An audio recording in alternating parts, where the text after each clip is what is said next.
warahmatullahi wabarakatuh. Jadi di sini kami dari kelompok 3 yang mana beranggotakan 5 orang. Yang pertama itu saya sendiri, ada Zulfa, ada Dini, ada Zaskia, dan ada Yunisa.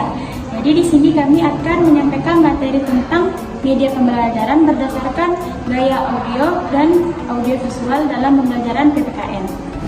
Jadi topik ini sangat penting untuk dibahas dalam pembelajaran. Mengapa demikian?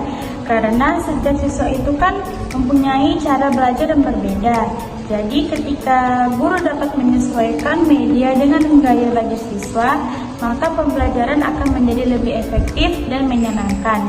Nah, sebelum masuk ke contohnya, kita akan membahas tentang apa itu media pembelajaran dan gaya belajar.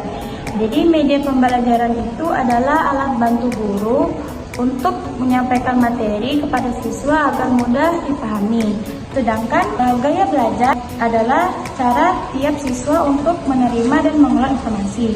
Jadi untuk kali ini kita akan membahas 2 gaya belajar. Yang pertama itu ada audio dan audio visual. Nah, gaya belajar audio adalah gaya belajar yang mengandalkan pendengaran. Nah, di mana biasanya anak-anak dengan gaya belajar ini biasanya itu lebih mudah mengingat saat mendengar penjelasan, terus suka mendengar cerita atau lagu. Nah, yang ketiga itu fokus saat materi dijelaskan secara lisan. Dalam pembelajaran khususnya di PPKN, media yang cocok gaya belajar ini yaitu rekaman cerita pahlawan nasional, terus lagu-lagu tentang Pancasila atau persatuan, terus yang ketiga itu podcast pendek soal hak dan kewajiban. Media suara ini membantu siswa memahami nilai-nilai dalam PPKN dengan cara yang lebih akrab dan menyenangkan. Gaya belajar video visual yaitu adalah gabungan dari pendengaran dan penglihatan.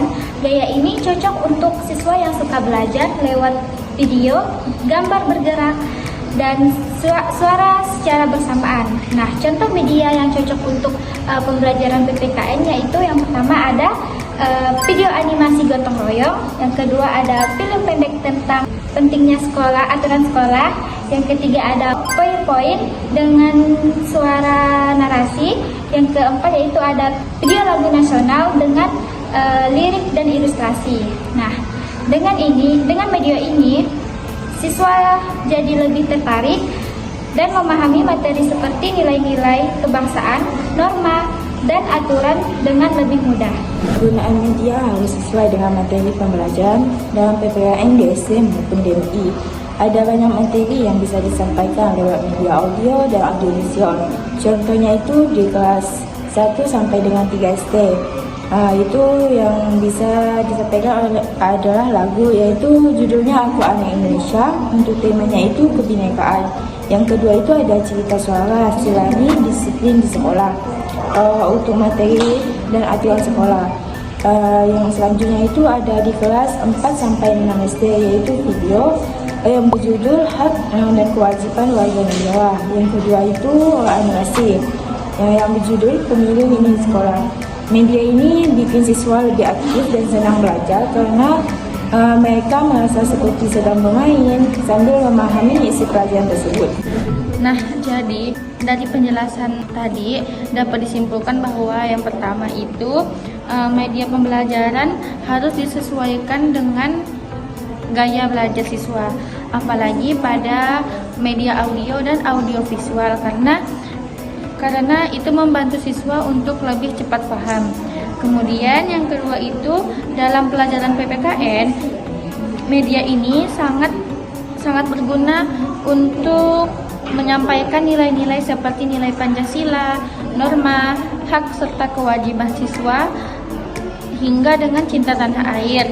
Nah, dengan penyampaian ini kami harap kita sebagai calon guru untuk memilih media pembelajaran yang kreatif yang sesuai dengan usia siswa serta gaya pembelajaran siswa supaya pembelajaran lebih terasa lebih bermakna. Akhir kata, kami berharap materi ini bisa membuka wawasan kita semua Untuk mengetahui media pembelajaran itu bukan hanya alat bantu, melainkan media pembelajaran itu adalah salah satu kunci penting untuk kesuksesan dalam pembelajaran. Sekian penyampaian materi yang dapat kami sampaikan. Wassalamualaikum warahmatullahi wabarakatuh.